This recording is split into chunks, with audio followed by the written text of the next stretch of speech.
ఓం శుక్లాంబరధరం విష్ణుం శశివర్ణం చతుర్భుజం ప్రసన్నవదనం ధ్యాయేత్ సర్వవిఘ్నోపశాంతయే. శ్రీమాత్రే నమః. శ్రీ మహాసరస్వత్యే నమః. సోషల్ పోస్ట్ ఛానల్ ప్రేక్షకులకి నమస్కారం. శుభయోగం కార్యక్రమానికి స్వాగతం.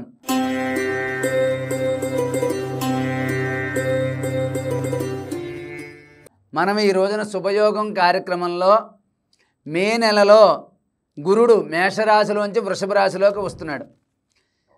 ఇలా రావడం వల్ల నర్మదా పుష్కరాలు ప్రారంభమయ్యాయి. కాబట్టి ఈ గ్రహ మార్పు వల్ల మన జాతకంలో కానీ మన 12 రాశుల్లో కూడా ఎటువంటి ఫలితాలు కలగబోతున్నాయి, దానికి మనం తీసుకోవాల్సినటువంటి జాగ్రత్తలు ఏమిటనేది మనం ఈ రోజున తెలుసుకుందాం. కాబట్టి గ్రహాలు మారినప్పుడు అన్ని గ్రహాలు అందరికీ మంచి చేయవు, అన్ని గ్రహాలు అందరికీ చెడు చేయవు.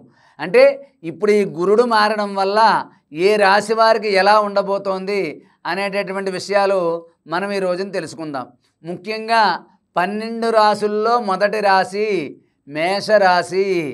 ఈ మేషరాశి వారికి మే నెలలో గురుడు వృషభ రాశిలోకి ప్రవేశించడం వల్ల వీళ్ళకి అంతా కూడా మంచే జరుగుతుంది. గతంలో ఆగిపోయిన పనులు పూర్తవుతాయి. అదేవిధంగా ధన ఆదాయం మార్గాలు కనపడతాయి, ధన యోగం కలుగుతుంది. మీకు ఆ గురుడి యొక్క అనుగ్రహంతో మీరు ఎప్పటి నుంచో అనుకున్నటువంటి పనులన్నీ కూడా కొద్ది కొద్దిగా పైకి వచ్చి పనులన్నీ కూడా పూర్తవుతాయి. మీ యొక్క జాతకంలో విశేషమైన మార్పులు జరగడమే కాకుండా మేషరాశి వారికి ఈ గురుడి మార్పు వల్ల మీకు విపరీతమైనటువంటి రాజయోగం, ధనయోగం ఉంది. మీరు అనుకున్న పనులన్నీ కూడా నెరవేరుతాయి. విద్యార్థులకి మంచి ర్యాంకుల్లో పాస్ అవుతారు. వృత్తి వ్యాపారాల్లో విశేషమైన ఫలితాలు కలుగుతాయి. ఉద్యోగస్తులకి అనుకున్న చోటకి ప్రమోషన్లు లభిస్తాయి. అదేవిధంగా ఈ గురుగ్రహ సంచారం వల్ల మేషరాశి వారికి మే నెల నుంచి అంతా కూడా మంచి జరగబోతోంది. అదేవిధంగా మంచి జరుగుతోంది కదా అని చెప్పి మనం అహంకారంతో గర్వంతో ఉండకూడదు. మంచి జరుగుతోంది, కానీ మనకి గురుడు జాతకంలో మేషరాశి వారు అందరికీ కూడా ఒకే చోట ఉండడు. వాళ్ళు పుట్టిన సమయాన్ని బట్టి, లగ్నాన్ని బట్టి వేరే స్థానాల్లో గురుడు ఉంటాడు. కాబట్టి ఎటువంటి స్థానంలో ఉన్నా కూడా మేషరాశి వారికి మంచే జరుగుతుంది.